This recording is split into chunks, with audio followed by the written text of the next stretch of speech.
Guess what, Matt? What's going on? The Philadelphia Phillies are going to the World Series. Let's go! Dude, Oh, I can't believe it, man. I can't believe it. we did it. I can't We believe it. did it.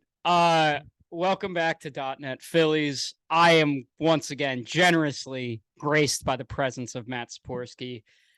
This is electric. Like, I can't believe this is happening. I can't believe it. I mean, it's just so hard to like every year there's a team that gets hot and last year was the Braves, 2019 was the Nationals. We just never thought that it would be us. Like we Never. didn't know it was allowed to be us. No, And it's now never it is. allowed. And like I don't really know how to act. I don't know how to react. I'm trying to soak as much of it in as I can, but I still feel like I'm not soaking it in enough, you know? Yeah, dude, you don't want to know how I feel? Like my balls are made out of concrete.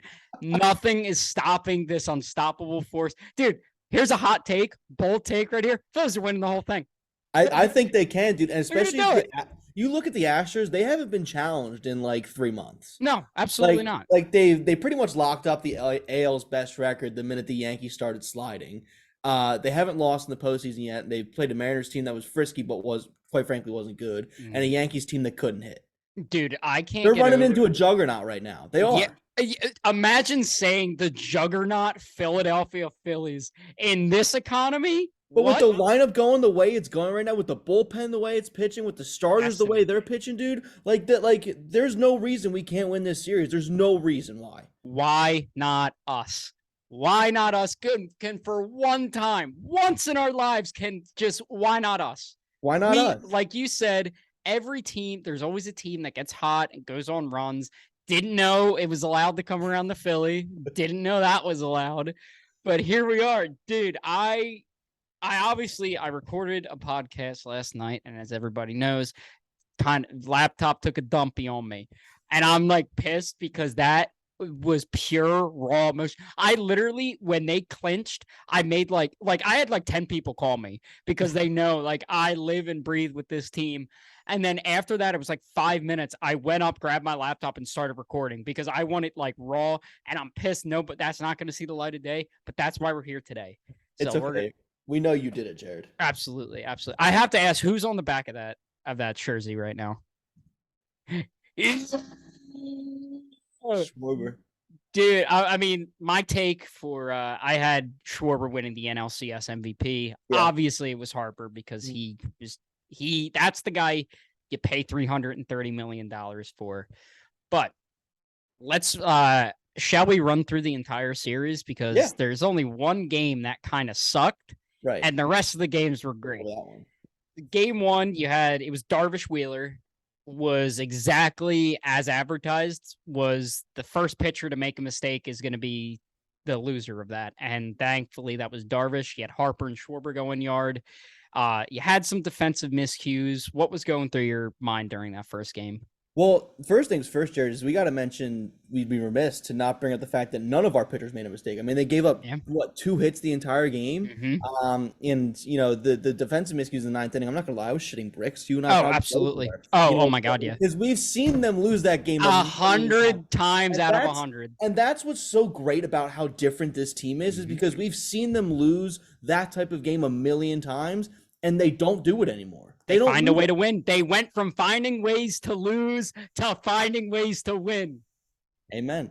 And they've gone through every possible scenario in ways to win a game. They've come back, they've blown leads, they've fucked up in the infield, and yet they still find ways to. Dude, they're 9-2 in the postseason. 9-2 again. That's incredible. What, Matt? I thought. Wait a minute. I thought the Phillies couldn't beat good teams. I thought we could only beat the Nationals. Oh, man, that's crazy. Oh, I mean, except for that 15-3 game that happened 2 weeks ago.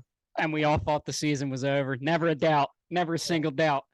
But, that was just a great game all the way around. As a baseball fan, obviously if it's for like a this is going to sound like the biggest dickhead comment I've ever said, but to like a normal fan, it was a boring game. But to like us baseball fans, seeing two aces go at it and shut down juggernaut offenses, because really 2 guys in that lineup. No, okay, 3 guys, well, 2.5.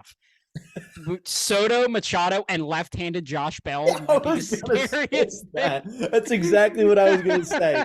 Only the left-handed version of Josh Bell. Dude, the fact that in game 3 he did not hit that ball Oh 450 my feet god, is dude. nothing shy of a I know. miracle. I know. We're not at game 3 yet. Okay. Dial it in. Phillies take game 1, baby. Yeah. Game 2 happened. Game 2 didn't happen. I don't know what you're talking about. Yeah, I don't know what you're talking. We got to cover all our bases. We got to talk about the bad times. But luckily, there was only one bad time, baby. There's only one bad, well, two if you count yesterday with the whole wild pitch inning, but we'll get to that. Maybe we won't. Who knows? But game 2, Phillies come out swinging against Snell, that no-chinned bastard. And they they looked good. They were hitting the ball well, seeing them well. Snell, I got to give credit to him. He made a great in-game adjustment. Mm-hmm. And then Aaron Nola, what was it, the 5th inning? Yeah. You could kind of tell the entire game he didn't have his stuff, but he was still managing to get outs. And then it all kind of came to a head going into that 5th inning. And, our guy, Brad Hand, big game Brad Hand comes in and hits Cronenworth with a 1-2 slider, and then it just spiraled out of control there. What I'm sure it was pure frustration on your part, but what was going through your head during that game? Well, the big thing I took away from that game is, man, we could not let the Padres offense get hot. And that was kind of what happened in that 5th inning and on, because throughout the postseason for them, it's really been one big inning in a game that has gotten them their wins. And to see them get hot the way they did, that did kind of worry me coming back to Philadelphia, because if we could get that lineup to wake up, then scary. With 3, 4, and 5, we had Rangers Warriors, who was a big question mark before Friday night. You had the game 4 bullpen game, which obviously the Padres. Surprisingly worked out outside of the falter thing, but right. So, and going back to game 2, like, you're worried that the offense kind of woke up for San Diego, because they do have the dudes, they just weren't hitting. Yeah. But thankfully they, it was kind of like a one-trick pony in that situation. But Nola, I was really worried about. I was really worried if they lost game 5, going back to game 6 with Nola on the mound, who has had bad moments in San Diego before. Like, there was the year, I think it was last year, where he went 8 2/3 and gave up that homer to Cronenworth. Literally broke me. I remember where I was. I was in my apartment in Philly watching that game, and I went to my knees when he hit that ball. But big game Travis Jankowski almost brought it back in. Janko from Lanko almost brought that baby back in. Yeah, so game 2 worried me, but also, like, going into it, we wanted a split. The only reason it hurt so bad is because of how it happened. We're up 4-0. Yeah. So, like, if that was like a 1-0, 2-0 loss or something, even then it kind of or even a loss where they had the lead 4-3, we were never really in it. Usually, exactly. Like, okay, toss it away, whatever. Like that Braves game 2. Lead. Yeah.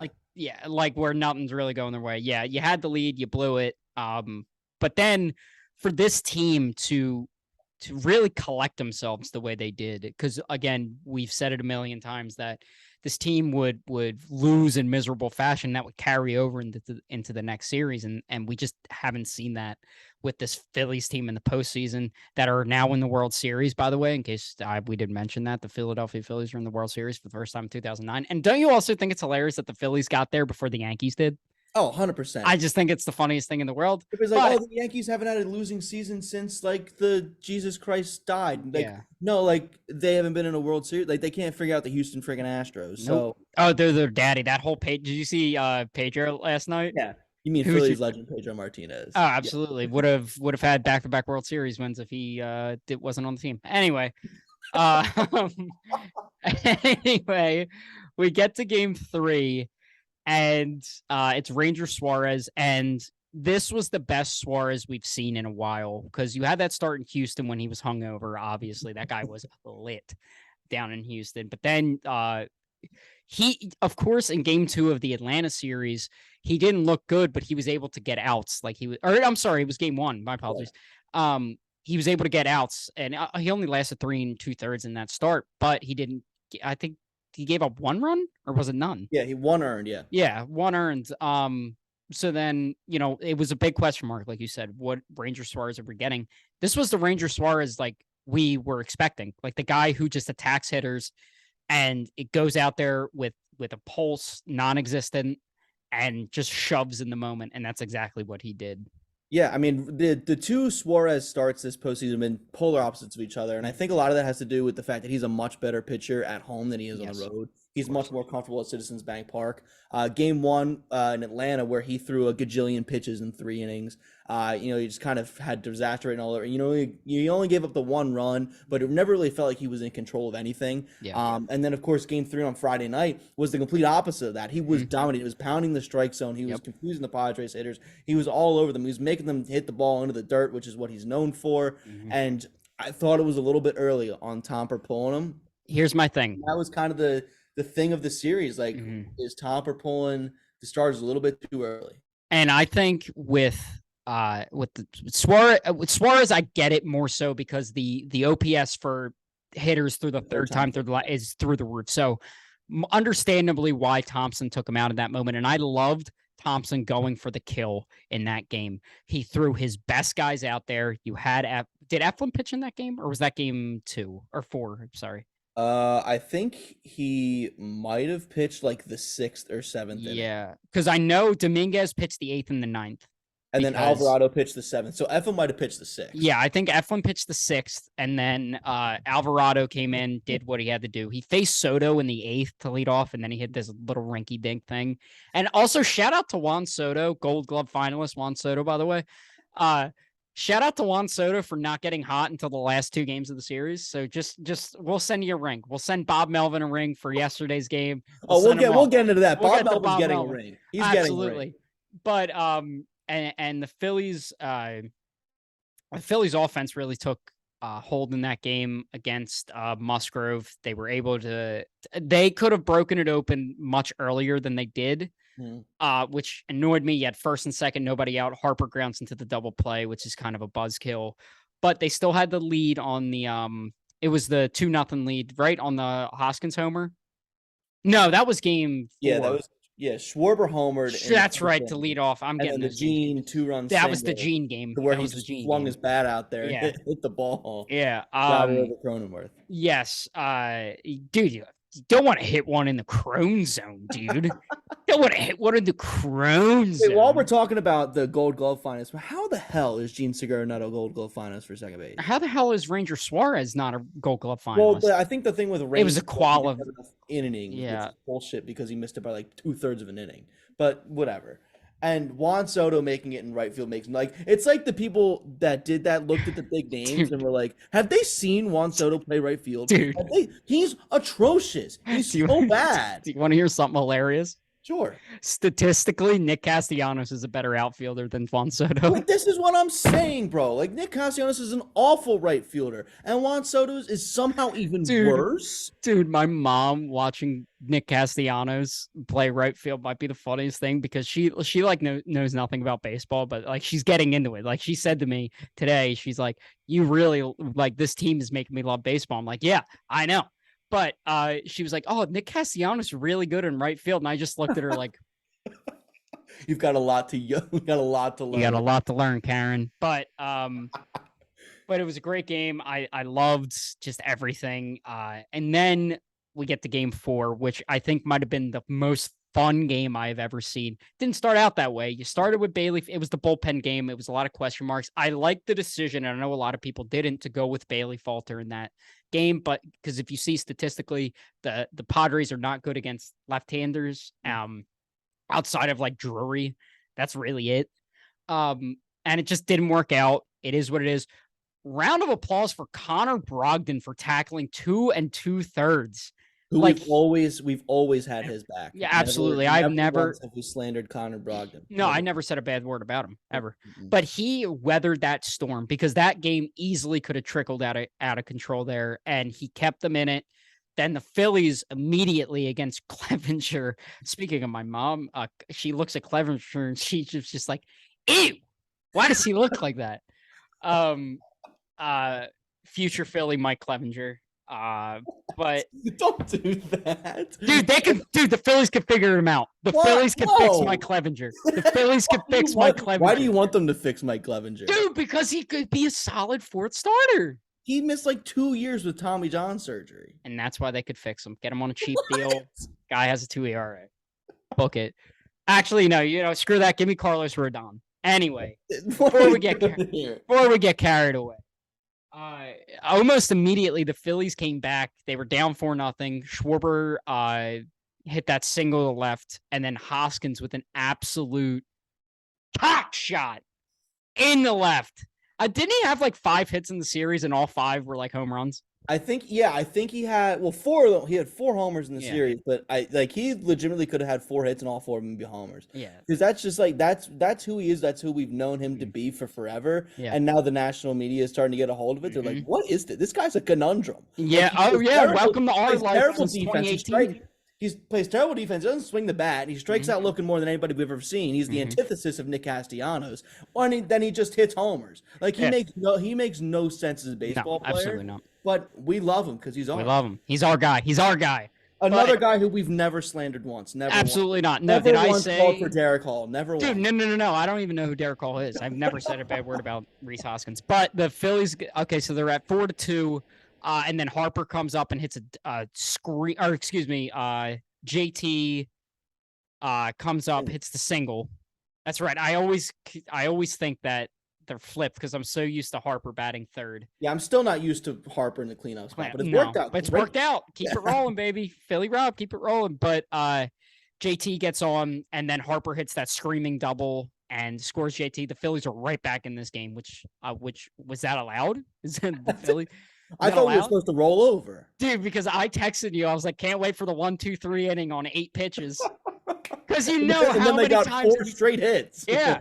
And then the Bob Melvin, for some reason, pulled Clevenger in that spot, but didn't pull Suarez. But anyway, so, and then the it kind of plateaus from there. They weren't able to get anything across until Mr. Bryce Harper came up again.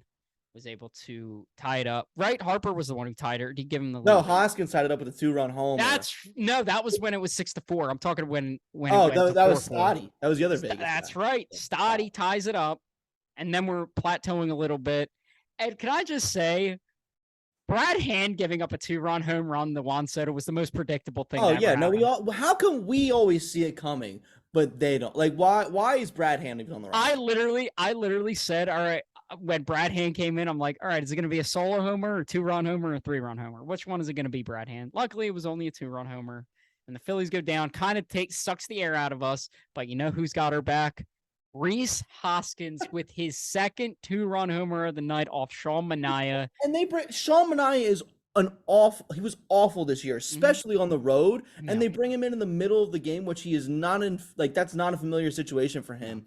And they haven't gone up against Hoskins, who mashes lefties, especially those kind of lefties who like kind of sidearm it right into the zone, right in his power zone. What are you doing? I don't know. I don't care. This is part 1 of Bob Melvin deserving a Phillies World Series ring. Oh yeah, the Bob Melvin Chronicles. Does he deserve a ring? Like when they have the best bullpen, they easily had a better bullpen than the Phillies, and you're bringing in Sean Manaea when you have the lead. Like, I know it was the 5th inning. I guess it's to try to get them like through the 5th, 6th, and 7th to get to those guys was the idea. Why? Like, there's no reason for that. There's especially when you're down in the series. Like, you have no time to play. You got to go for the kill. I don't understand it. You got to stop the bleeding. Like, even if you have to throw Josh Hader out in the 7th inning to stop the bleeding, you do that, and that's what Thompson did in Game 3. But and then he left Manaea out there to face Real Muto and Harper again. And lo and behold, it backfired again, Chief. Harper with the double to give the Phillies the lead, to which he said, "This is my fucking house." I love that clip. I don't curse often on this podcast, but that moment warranted it. And then followed by the Nick Castellanos is allowed to have RBI singles, apparently. Okay, it was like the most Castellanos hit ever. Dinker up the middle, bounces off the base, and Cronenworth falls on his face going. Oh, dude, I thought he can't hit one to the Crone zone, dude. And then Castellanos goes, and the Phillies are kind of running away with it at this point. And then Schwarber comes up in was it the 8th, the bottom of the 8th? I think it was the 7th because Real Muto hit his in the 8th. That's right. Yeah. That's right. So Schwarber. I don't know. Yeah, it was Schwarber and then Real Muto. Schwarber hit an absolute. That's not the Schwarber home run, but let me get that out of the way now. That's not the home run, but damn, was that a. Oh my God, he is so quick. Shout out to Wawa. Where were you when Wawa saved the season, bringing back Schwarberfest? But I love that Wawa plays along with our little absolutely mind games that make no sense, that have no rationality. Of course. Yeah, it's working. It's working. Yeah, and it saves us money. Absolutely. And then you get the Real Muto home run, which was great to see because he's kind of looked lost a little bit. Mm-hmm. But it's good to see him. I mean, when you have a lineup as deep as the Phillies do, JT Realmuto doesn't need to be the guy. Castellanos doesn't have to be the guy. He isn't the guy. But when you have your superstar, $330 million man carrying you like he has been, Hoskins been carrying, your 1 through 4 is carrying you, and then sprinkle in Bryson Stott, sprinkle in Alec Boehm, sprinkle in Brandon Marsh. Brandon Marsh, I think, did not have a single hit in the NLCS. But he played great defense in center field. But he played What great. was the one fly ball that it was the Drury ball. It looked like it was destined for that wall. Yeah. Triples alley, and Brandon Marsh, doop, boop, boop. Yeah. Got it. Odubel Herrera is in right field making that. Like he turns the wrong way, is running towards. He's going like, yeah, like he's nowhere near that baseball. Dude, imagine Brandon Marsh just gets there. Like just imagine. Is that allowed? Like no, it's not. Like imagine just running a normal route. They're not supposed to make that play. I know. They never make that play. Who are we? And then, buddy, we go up 3-1, and then we get to game 5. Took me a second. I thought it was 4. Game 5. I was at work for the beginning of the game. Any Hoosiers. I was at work and I had it on I definitely didn't have my phone. Acme, if you're listening to this, I did not have it on my phone. So I was watching it. And then of course I turned it off for a sec because I had to deal, with action. I had to work actually. And then of course I look over at the TV and I see them all high-fiving and I'm like, what happened? Hoskins again, 2-run home run. Cock it. Dude, Hoskins was the NLCS MVP if not for Harper's heroics. Absolutely. Like, he was playing so the 3-2-run homers in 2 days is incredible.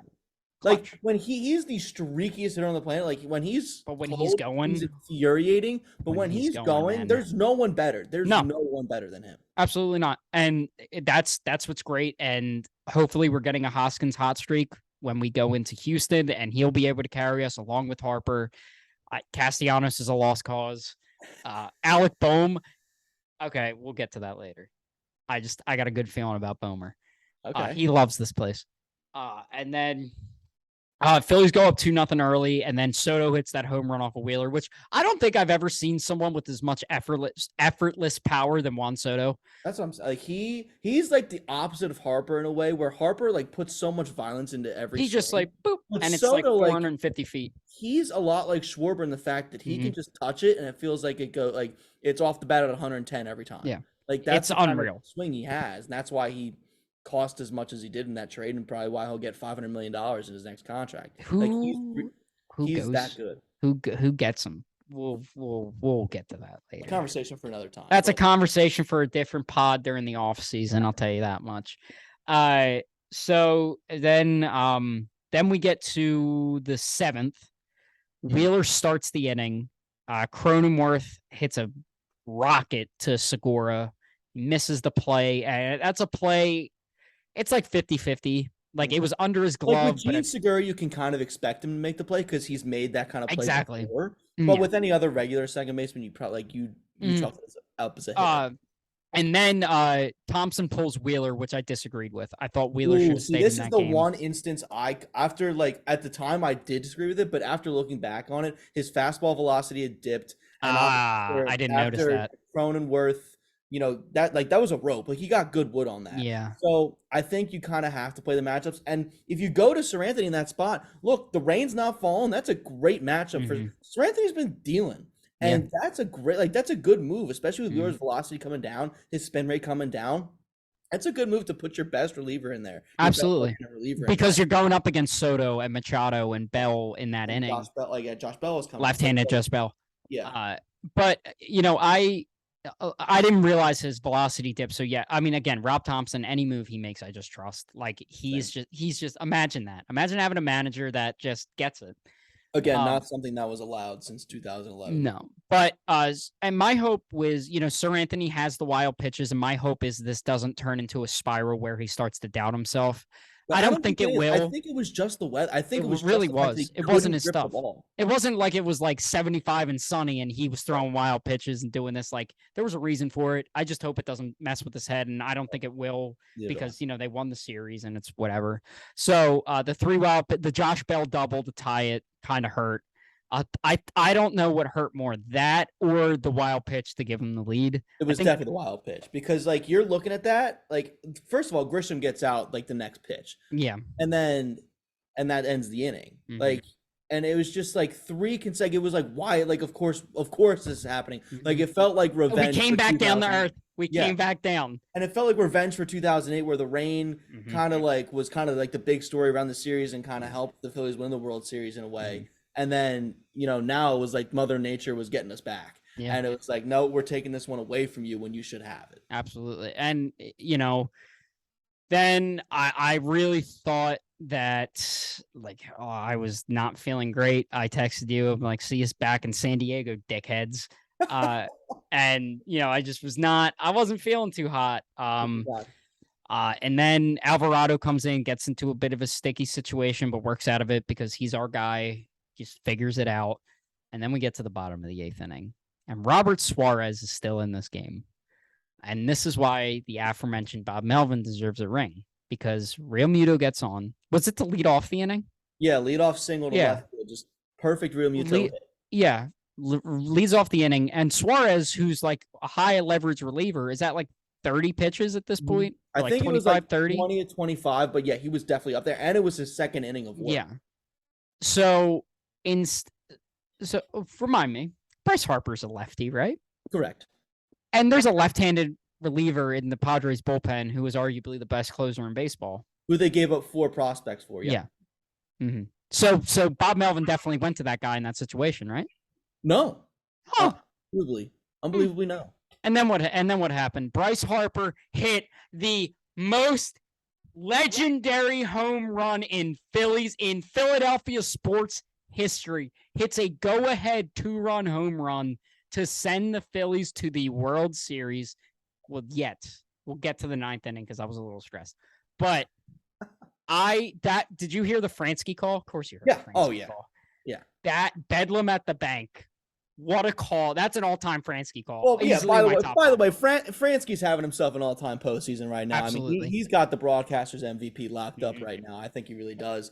But man, I don't know. Like 2-2, Suarez is a 2-pitch pony. He's a fastball changeup guy. Yep. And he threw 5 fastballs to Harper, threw 1 changeup, and Harper was like, all right, as soon as he throws the changeup, I'm sitting fastball. I'm getting a fastball. And the fact that he didn't locate it, he probably, to any other left-handed hitter, maybe on the planet, that's probably a lazy fly ball to left field. Harper can extend on that pitch. He's always been able to extend on that pitch. That's one of the things that made him this great phenom, is that he has power to all fields, and his back can get to any fastball. And he left it pretty much center cut. But oh my God, yeah. And Harper can reach that. I don't know the thought process behind so many things, behind the way he pitched in that at bat, behind the fact that Hader was warming up but didn't come in the game for the left-handed hitting Harper. You can't let Harper beat you in that situation. If Castellanos beats you after him, fine. But you cannot let Harper beat you. You can't. Why don't you just fucking let Harper on? Why don't you let Harper on? Pitch around him. Pitch around Harper, see if he can get himself out and face Castellanos, who stinks. Bob Melvin. Thank you, Bob Melvin. And then we get to the 9th inning. David Robertson comes in, which I didn't like from the get-go. The only reason I liked it is because he looked great in the game prior. He looked really good. Like, his stuff was there. It was sharp. His cutter was there. His curveball was moving. So that's why I had a little bit of faith. I'm like, okay, he kind of figured it out. He corrected himself. He got the first out, and I'm like, all right, nice. And then he just forgot how to pitch to 2 batters. And then 2 straight walks. He nearly hit both of them. Nearly hit both of them. which I guess you can accompany that to the rain. He couldn't get a real grip on that curveball, so he didn't want to rely on the cutter and get beat by it. And to have the wherewithal that Thompson had to already have Ranger Suarez warming up in case that lefty Soto came up, just wow. Just excellent managing by Rob Thompson to already have a guy to, at the first sight of danger, pull Robertson, send your guy in. So Rob Thompson, I just love him so much. I would die for Rob Thompson. And then Suarez comes in, and shout out to Trent Grisham for bunting in that situation with one out. He gets a World Series ring too, because what the fuck are you doing, dude? If there's no outs, great. Do it. Bunt. Exactly. Guys, there's one out, you idiot. What are you doing? Do you think he thought there was one out? Like, do you think that thought crossed his mind? I don't. And apparently Melvin didn't call for the bunt. Like, he just did that on his own. Like, Grisham just did that on his own. But, like, if you're, like, I understand you haven't been able to hit anything this series. So, like, any bit could help. Dude. Yeah. What are you doing? That is losing baseball. Yeah, I mean, again, if it's no outs and you do that, excellent baseball, smart, high IQ. To do it with one out and your manager not even calling it, that's terrible. Yeah. And then gave us a free, like, I don't get it. Trent Grisham, Bob Melvin, you're both getting rings. Miles Michaelis for letting Bryce Harper get hot. Yep. You're going to get one too. And screw it, Ronald Acuna Jr., you're going to get one too because you didn't back up Harris in center field on that Real Muto hit. So those three guys, you're going to get a ring.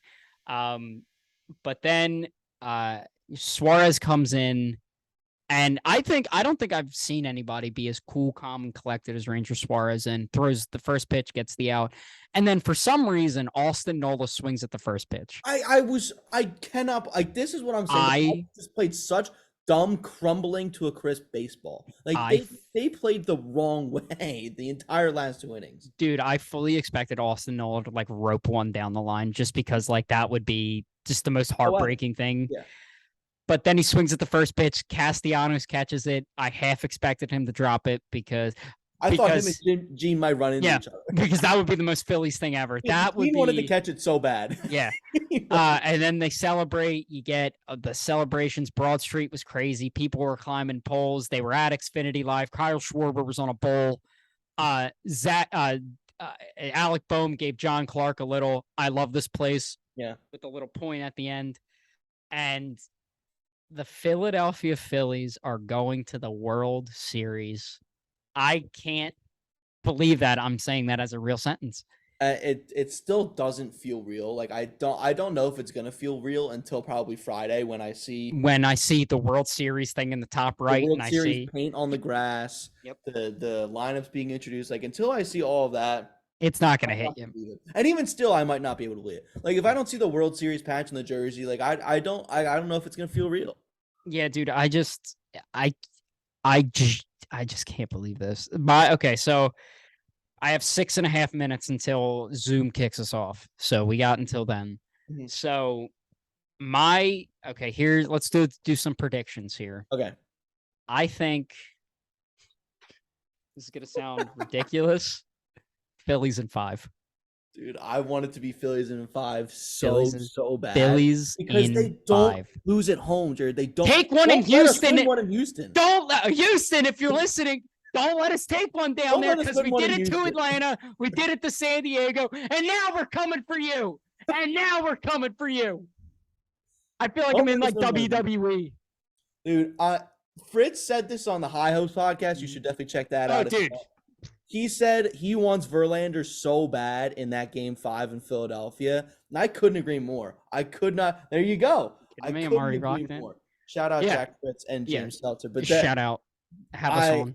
I need the Phillies to beat up on Verlander. Verlander has not looked sharp in the 2 postseason starts he's had. I honestly think the Astros starter I'm most afraid of is Framber Valdez. Yep. Because I'm not afraid of McCullers. I'm not afraid of whoever else they got down there. Yeah, they do have a Framber I'm afraid of. Yeah. And it's so poetic that it's Hector Neris. Hector Neris. It's gonna hurt. It's gonna be like that meme when you're crying with the gun, and it's like the Phillies winning the World Series against Hector. We'll give him an honorary ring. We'll give him one. Absolutely, he deserves a potato to Schwarber. We'll give him an honorary ring. Of course. I say Phillies in 5. My World Series MVP, Alec Boehm. Wow.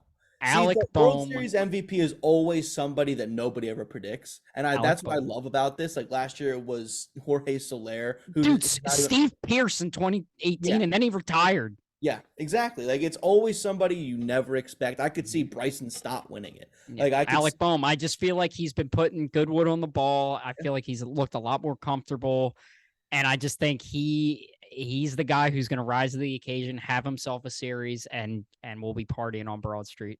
Yeah, that RBI double he had in Game 3, where Soto dove for it and wasn't even Idiot. close to it. Yo, Wasn't even wait, are you talking about Gold Glove finalist? Yeah, Gold Glove finalist Juan Soto, who dove Yeah, for it and was a good 3 feet away from the ball. of course.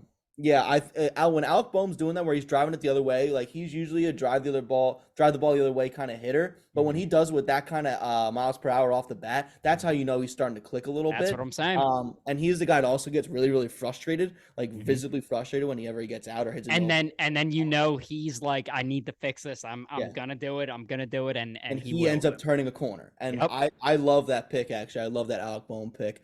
Everybody wants me to say Castellanos for World Series MVP. No, it's not. Not enough disasters in the world are happening. Yeah, does he know what a home run is anymore? No, he hasn't had it. He hits those little dinky doubles that clink down the line. I mean, I'll take it if it's to lead off an inning, you know.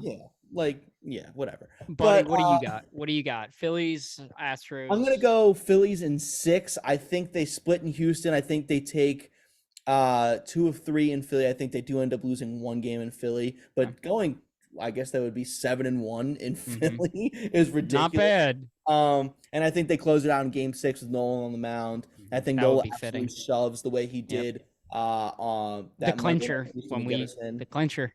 Yep. So I think I'm actually gonna go Cole Hamels vibes on this one. I'm going to give the World Series MVP to Aaron Nola. I think he shoves, I like it. I think he shoves well enough in Game 2, but I don't think they win that game. I think Framber's going to pitch well, but then in Game 6 he comes back and absolutely dominates them again. And I think he gives us a World Series. I think he's going to go 8 innings at least with 10 strikeouts. They go to Jose or Seranthony to close it out. I'm going to clip that, and I'm going to and if you do it, if that happens, dude, I'll eat your ass, dude. If that happens, oh, dude, I'm already excited for whatever podcast. Obviously, all week, my goal is to have a different person on. Matthew was very generous to give me his time today. Every day, I'm going to have somebody different on to talk about the team, where we're at, what are we thinking about the season and all that.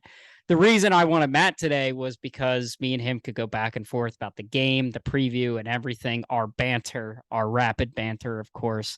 And as we wrap this up, before we leave, final predictions, Phillies in 5, Alec Boehm, NLC, or World Series MVP. Matt had Phillies in 6, with Aaron Nola being the World Series MVP. And one more time, the Phillies are in the World Series. And that moment will never fade. Matt, I'd like to thank you for coming on again. It's been great, buddy. Jared, it's always a pleasure. Hopefully we're doing this one more time. Absolutely, baby. Even more off the walls. Absolutely. Hopefully I'm seeing you on Broad Street in 2 weeks. Damn, absolutely, man. All right. Well, that's going to do it for us. We will see you hopefully soon. The two of us. If it's the two of us, it's a happy podcast. I'll tell you that much.